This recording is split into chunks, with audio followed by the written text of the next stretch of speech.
How do you revive a garden that is overgrown with grass and weeds? That's one of the most common questions I hear from people who dream of growing their own food. Such people have access to some land. Maybe it's an unused corner of their family homestead or the backyard of a house where they live in their urban areas. But when they look at it, all they see are weeds, grass, and stubborn roots. And with that, most people give up. They visit the nearest market or food store and buy vegetables or ingredients for their food. But what if I told you it's possible to transform that kind of land into a productive kitchen garden? A garden that feeds your family for months or even for years to come. So today I'll show you exactly how I did it, step by step, right here at my mother's homestead. Come along with me as we revive my mom's kitchen garden from overgrown grass to soil which is rich and ready for planting.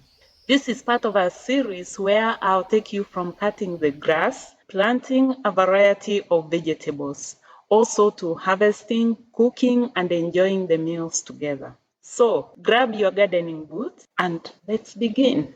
For those of you who are new here, I'm Eileen, and I use this platform to share our real life journey of homesteading while caring for an elderly parent. Here you'll find stories and practical guides on how we provide culturally sensitive elder care, both in person and remotely. That's from afar. I also share how we grow nutrient-dense food, cook traditional recipes using indigenous vegetables which we grow on our garden, and we also document family stories and heritage from our elders. And if you enjoy storytelling, you'll also find episodes about the journeys of African women striving to balance a career with cultural expectations of them, that's of them as female members of society, and also as caregivers. I'll also share informative stories on what happens when new technologies arrive in African villages. So, with all these stories waiting for you, the best way for you to come along is by subscribing to this channel and turning on notifications. Back to today's episode. Come along as I show you how we transformed my mom's overgrown, non-productive garden into soil ready to grow food crops. This process took some days, but the results were worth it. I'm going to take you through the 4 steps that we followed. Step 1 involved an internal debate. I kept on asking myself this question: should I start or give up? And the question came to mind when I saw Mom's kitchen garden, a place I knew as a thriving garden. And my first thought was, honestly, I need to just go back to the market and continue getting food from there instead of trying to revive this place, because this is a place that I knew as very productive. Looking at it, as you can see it there, all grown with a lot of grass, I was like, where do we start from? Who is going to tackle this? But then I reminded myself of the reasons why we really needed to revive this garden. And once I encouraged myself to look on the other side, that's the positive part of it. First, we needed to access clean food because part of providing care to an elderly parent or even a loved one is providing food. So we were like, I would love for mom to continue eating clean food. And part of the reason for putting that as number 1 is that these days, most vegetables in the market are grown with a lot of synthetic fertilizers, pesticides, and herbicides. So I'm like, not all of them can be cleaned off, not all of them can be cooked out, yet would love mom to eat clean food.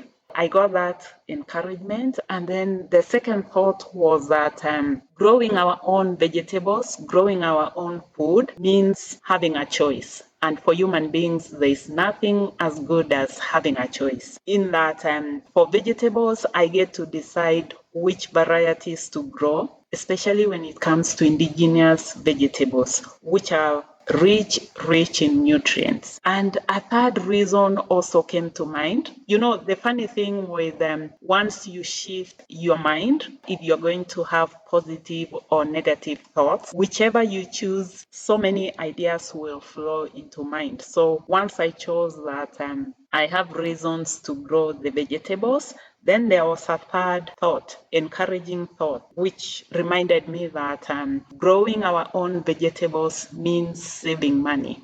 And it feels deeply, deeply satisfying to eat what you've grown or what we've grown ourselves. With those three main reasons, I decided that we were going to face the challenge in front of us, which was the overgrown kitchen garden. And in case you're wondering how and why Mom's Kitchen got so much grass on it, it's because she had been away in urban areas visiting with her children. So she had been away for so many months, and when she traveled back, that's what she found. The people or the person that she had left within the compound did not do a good job. Once we decided that we were going to revive Mom's Kitchen Garden, we were going to transform it from the bushy space that it had become into a thriving kitchen garden. With that, we moved on to step 2, which involved preparing for the work ahead. So the next step was to organize the work. That's the work that needed to be done. Luckily for me, I already had a list of competent workers. These are people I'd worked with on my mom's farm before. That was mostly in 2021, 2022, and 2023 when I visited home as a caregiver. And as a caregiver, part of the caregiving is growing food that we consume within the homestead. I called one of the people and they brought along one of their relatives to work with them, which was okay because I had an idea on the amount of work that needed to be done. So we discussed the plan, we agreed on the total price and started the work.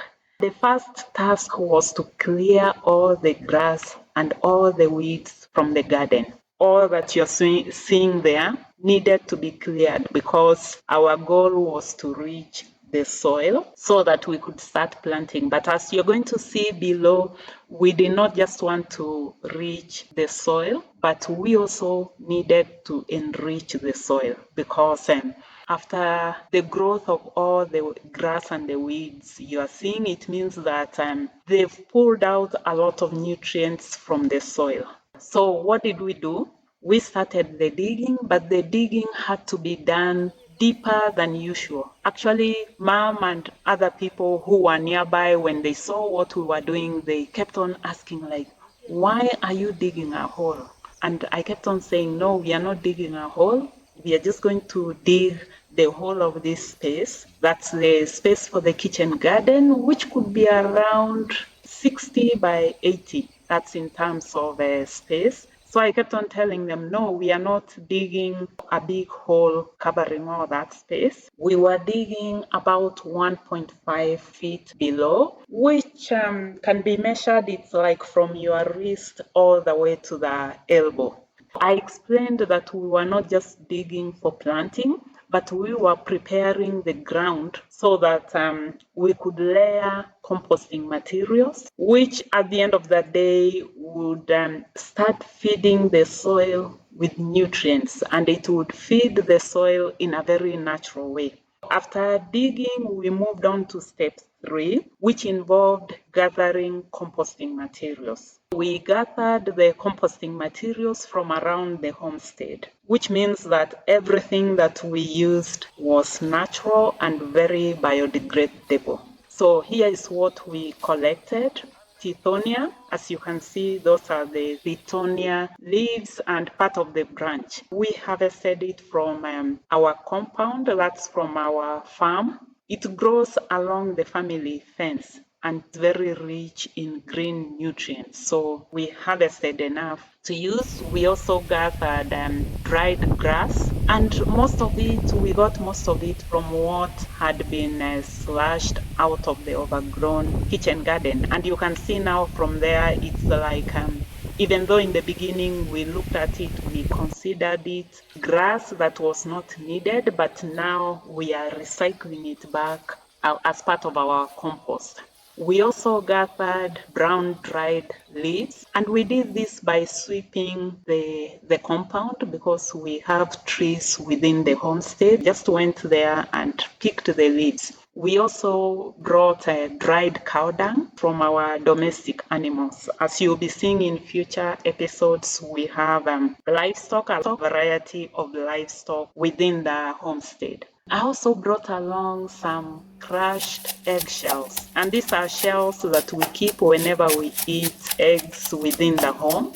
Later on, when I start showing you some of the recipes, foods that we cook in my mom's kitchen, you'll be able to see I gather the eggshells, dry them outside, crush them. So I brought some of that for us to add onto the soil. And finally, we had the topsoil that had been dug out of the land. Once we had all the materials together, we moved on to step 4, which involved layering the compost. So we began to layer the composting materials inside the dug areas. First, we layered Tithonia, as you can see there.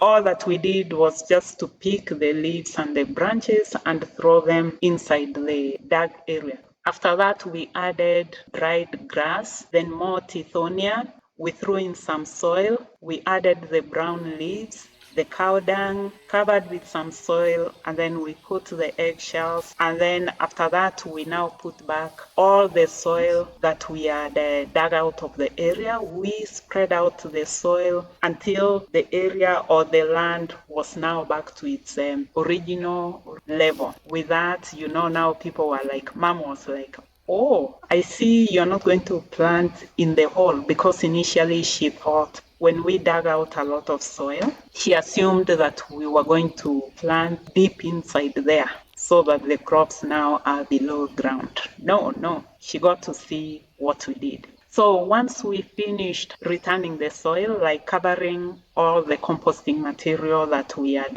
layered, we raked the soil, and this was just to remove any remaining grass or roots or anything that would interfere with the planting. After doing that, we were left with a surface that was clean and soft, which means that now it was ready for planting. As you can see there, just compare when we started, the way the place was, even as we moved on, after slashing to digging out the place, layering, and now just look and see. You can see we've transformed that area from being a grassy area into now soil. And with that, in less than 10 days, we have transformed the land from the overgrown and unproductive area to this, a clean, fertile space, ready to receive seeds and seedlings. So just before you go, you could be wondering, after going through the various processes, the 4 steps, what did I learn? Here are some of the lessons that I learned along the way. First, you will need adequate labor to be able to do this, unless you're doing it in a very small area like 6 feet by 8 feet or even 12 feet, because with that one, you can do it on your own. But digging the 1.5 to 2 feet deep in such a large area, our mom's kitchen garden is not that small, you will need people to help you in doing the heavy work.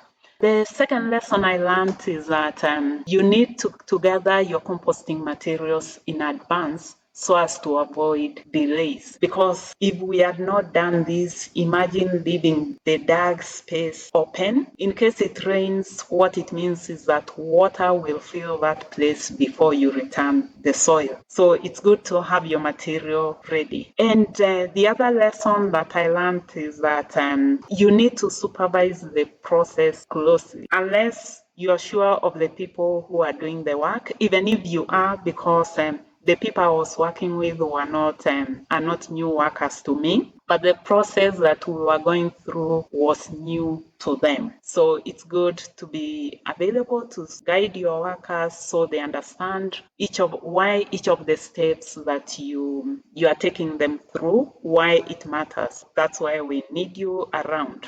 And if you spend part of your time supervising, explaining to them, at the end of the day, the results will make you proud. You'll be grateful that you spared some of your time and spent it out in the garden. And of course, as a human being, you get to grow in terms of knowledge, because like for me, documenting this process, at the end of the day, I'll be able to tell which area or which plants are thriving and which ones are not doing well. Having that information, I'll be able now to reflect and be like, do all the plants thrive with such composting, or what could have we done differently, or what should we continue to do?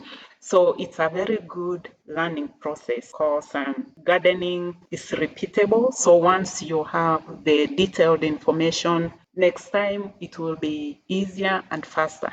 I guess even for the people helping me out in the garden, in case next time we decide to prepare a different area of the farm, this time I might just tell them like, go and do the way we did last time. And you could be asking why buried compost works. What I can say is that when you bury composting materials before planting, something magical will happen. The organic matter breaks down slowly, releasing nutrients differently into the root zone. This will help the soil to become a natural compost factory, in that it will constantly be creating food for your plants, especially compared to when you add synthetic material like fertilizer. That one usually just goes directly to the plant. But when you do composting, and the type of composting that we did, it now becomes a natural process underground within the soil. And it will continue feeding your soil, building your soil, and feeding your plants, not just in the first year or second year. It will be like you prepared very fertile ground for your crops to continue thriving. It also helps improve water retention, soil aeration, and microbial activity, making the garden more fertile season after season. And is that not what we are looking for next year and the year after, when we come back to our kitchen garden after we harvest and we come back to plant? Would like not to start the whole process again, but because we would have built the soil, the microbial activities, then next season all that we'll need to do is just to plant. So come join me on this journey, because as I mentioned, this is just the beginning of our kitchen gardening journey, of our vegetable cultivation, food cultivation. Once we completed this first stage, I got so energized, ready to move on to the next step, which we have already done. So what you're going to do is to click on the next video here and watch how I chose which vegetables to plant and why. If you've learned something new from this video, this first step of preparing land, then make sure to subscribe so you can follow along through the entire journey. That's from planting to harvesting to cooking and serving nutritious meals to our elderly mother. That way you too can create a productive, sustainable kitchen garden for your own family or for your elderly parents back at home. That's back in their rural home. So, reviving Mom's kitchen garden reminded me of something that my grandmother used to say: feed the soil, and the soil will feed you. When we care for our elderly parents and for our land, we are not just growing vegetables or providing care to just one individual. We are nurturing a heritage of health, self-reliance, and love. So thank you for coming this far with me. See you in the next episode where you follow along as I choose what vegetables to plant and why that choice. Until then, it's a goodbye from me. Bye-bye.